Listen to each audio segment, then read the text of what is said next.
everyone, I'm Mackayla. Welcome to the Soundtrack of Our Lives podcast. We are going to kick things off with the two hardest questions of all. Who are you and what have you been up to recently? Uh, I'm Nick in Wounded Touch, and do you want to know what I've been up to or what the band's been up You can do both, up to you. to?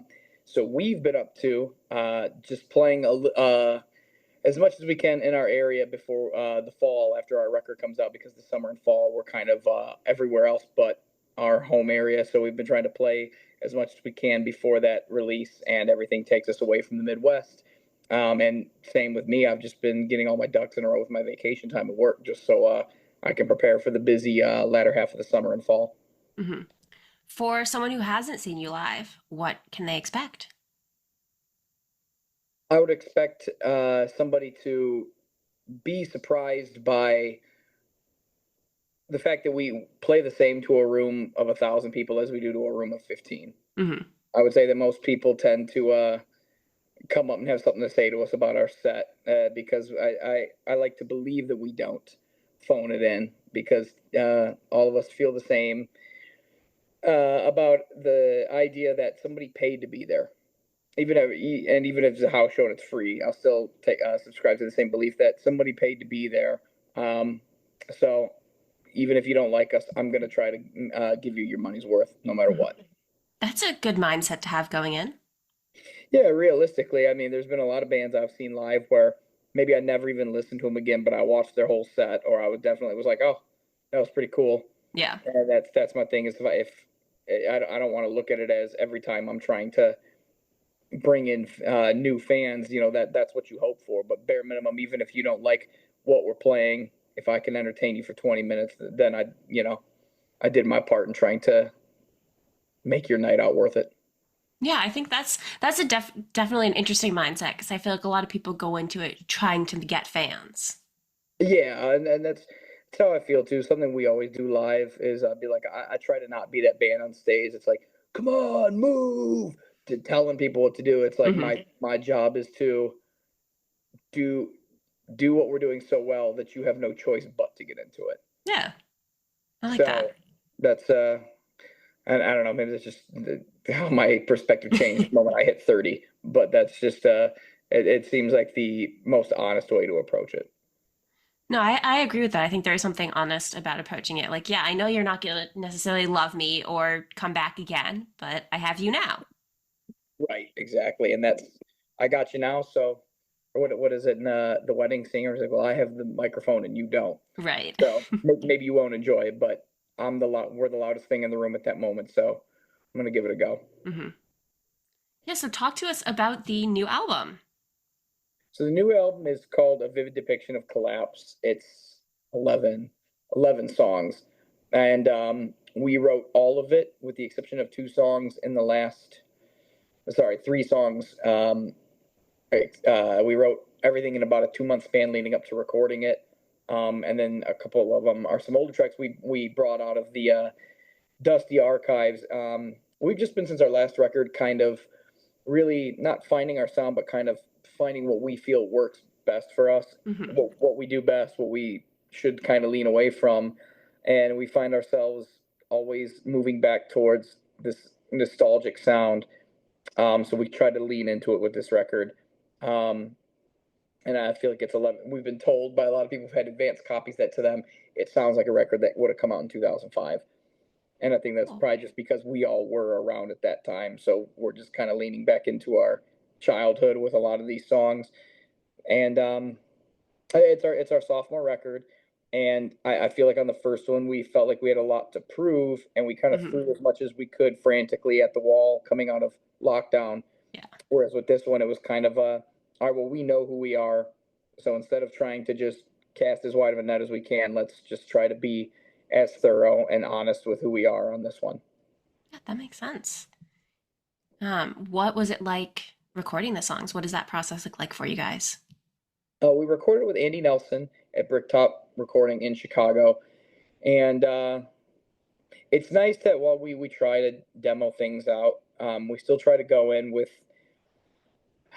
the understanding that things are going to change, no matter how hmm well you tempo map things, no matter how well you plan for things just change on the spot. And it's always really good recording with Andy because he is a great producer as well as an engineer.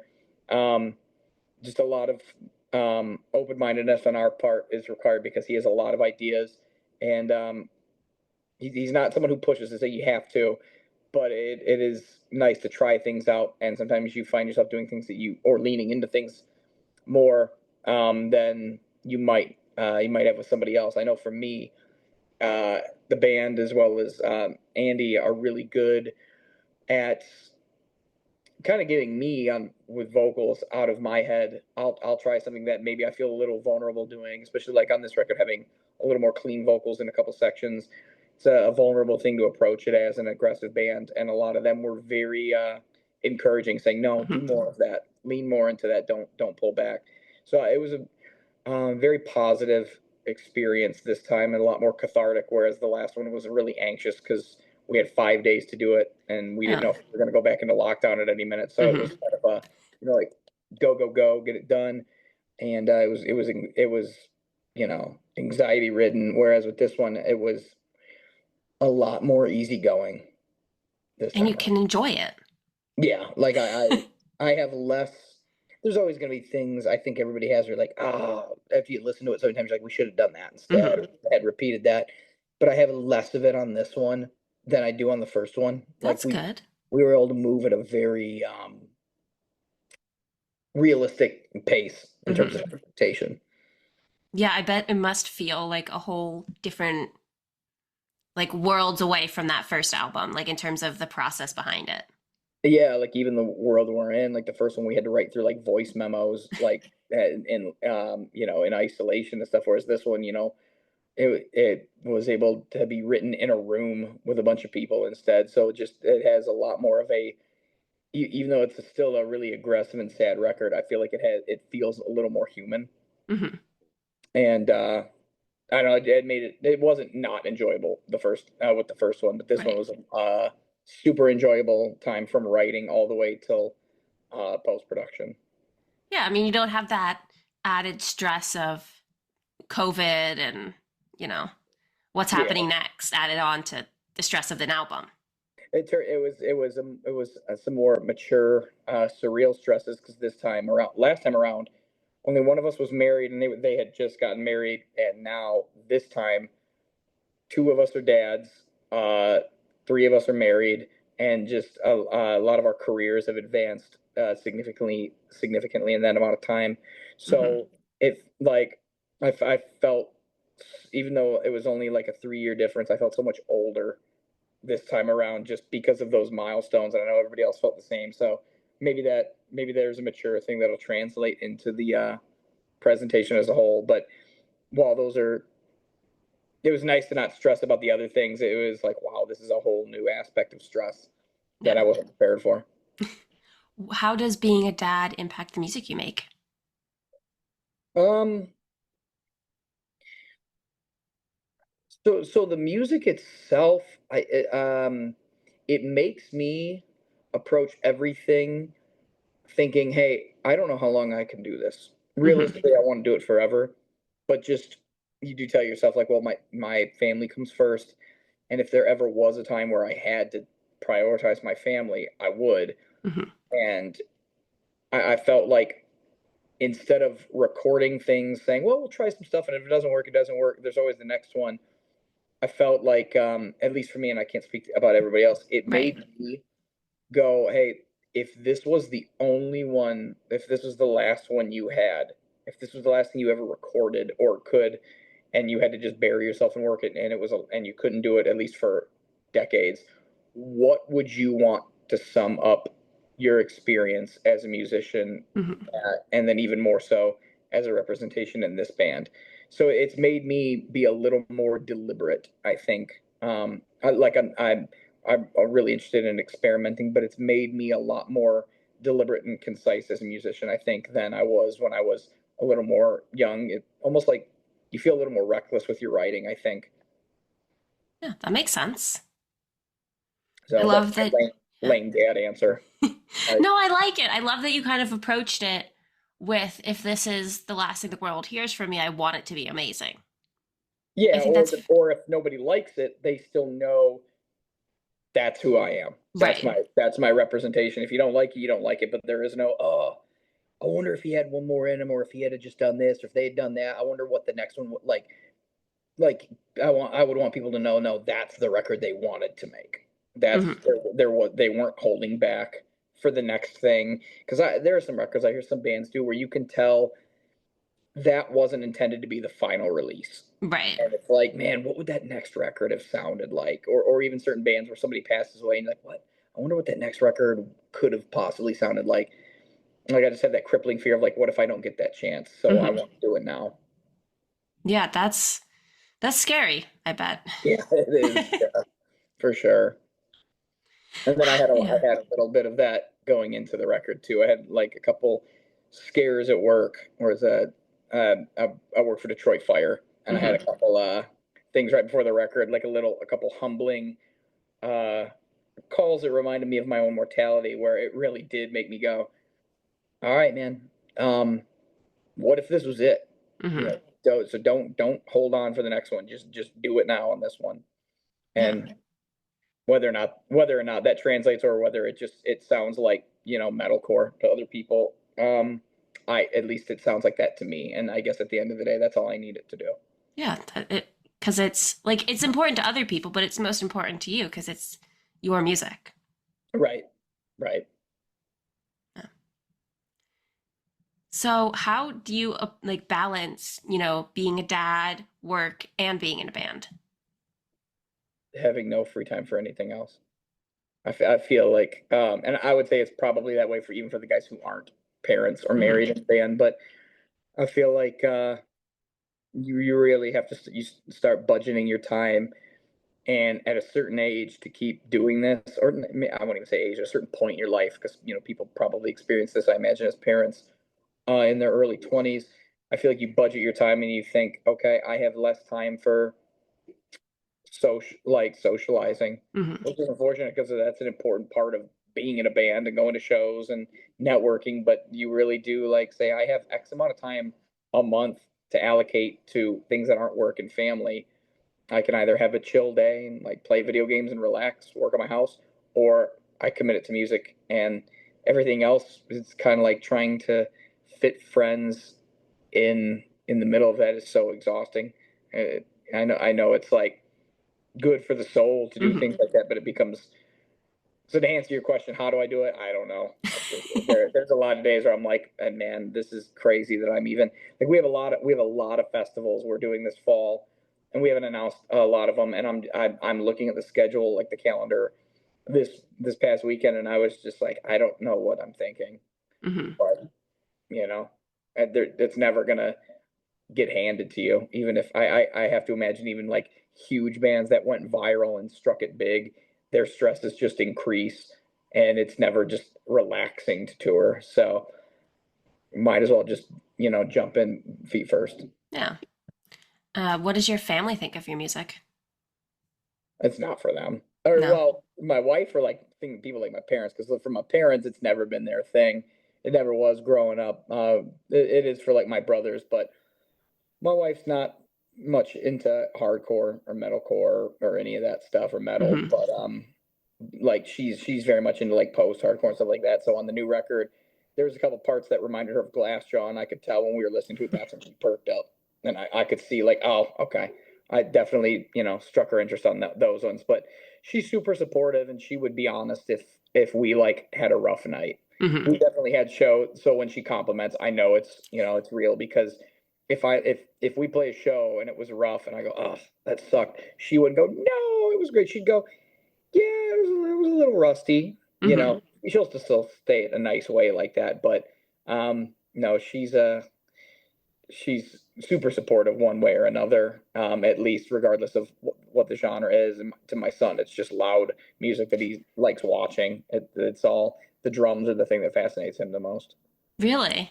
Yeah, that's I think for toddlers, that's the thing that looks the most fun to play. I mean, So, yeah, what toddler doesn't want to just hit things? right. To them, it's just, it's animal in a Muppet. So Hmm. I don't take that personally. That's what interests him the most.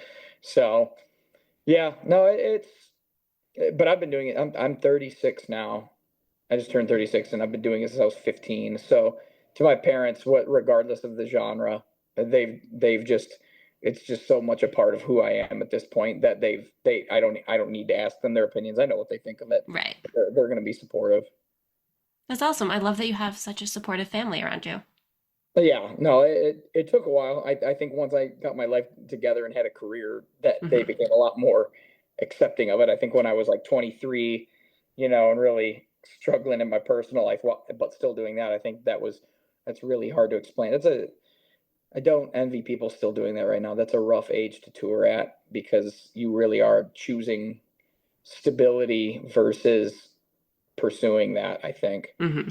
So I don't envy people at that age still doing it. I enjoy it way more as a grown man with some financial stability in my life. Yeah, it's tough. It's harder to get work off and things like that, but it's just so much easier on the stressors when you're not going out on the road with $3 to your name. I bet.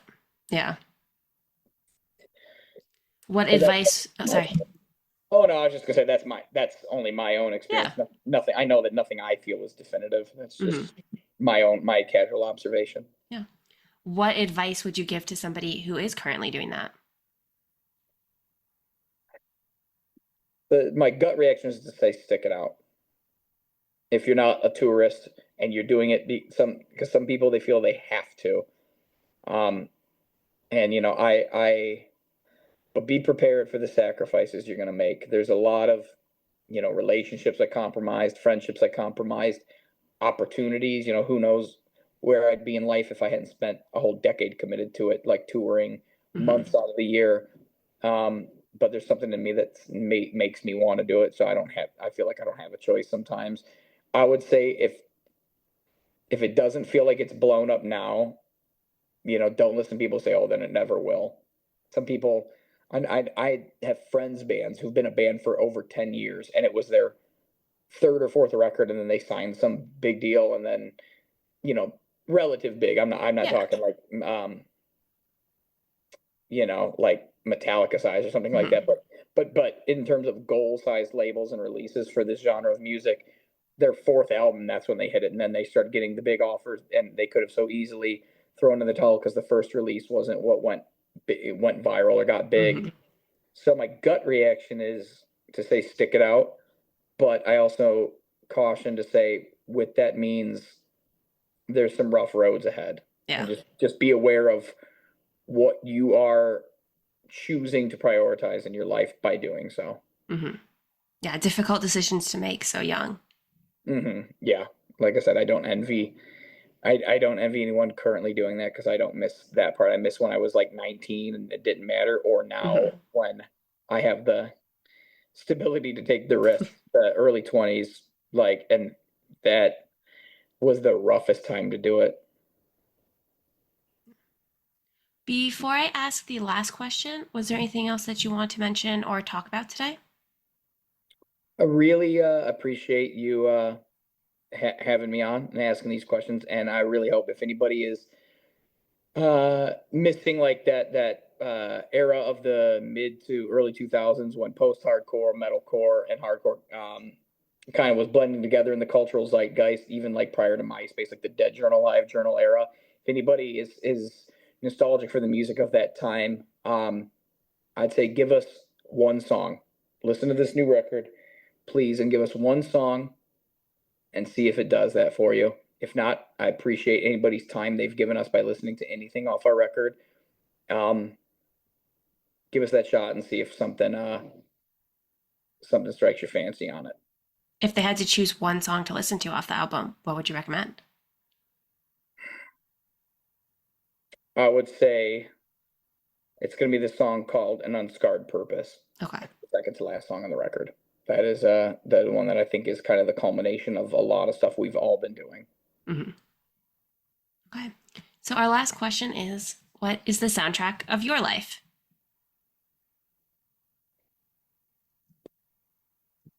So I'm going to say Creedence Clearwater Revival mixed with probably Deftones and Glassjaw. Okay. I like that you just knew right away. I just had to think like I just tried to imagine it like cinematically, like what would sum it up, and to me that Hmm. would be it would be that stuff. I like it. And for all of our listeners who want to stay updated on you guys, hear the album, potentially see you when you're in their area, where can they find you? So we're most active on Instagram, Wounded Touch Noise, and we will be in the deep South most of the fall, Florida, Alabama, and actually be back and forth to Florida several times, as well as some stuff on the East Coast. If you want to catch us or you're going to any of these festivals we're announcing, the record comes out May 16th, and we'll just be hitting it hard on every social we can, trying to get it in people's ears. Super. I'm so excited for it to come out. Thank you so much. Have a nice rest of your day. You too. Bye. Bye. Listeners, go check them out and don't forget to subscribe and follow us on Instagram, YouTube, Blue Sky, and TikTok at SD Lives Podcast. Thanks for listening.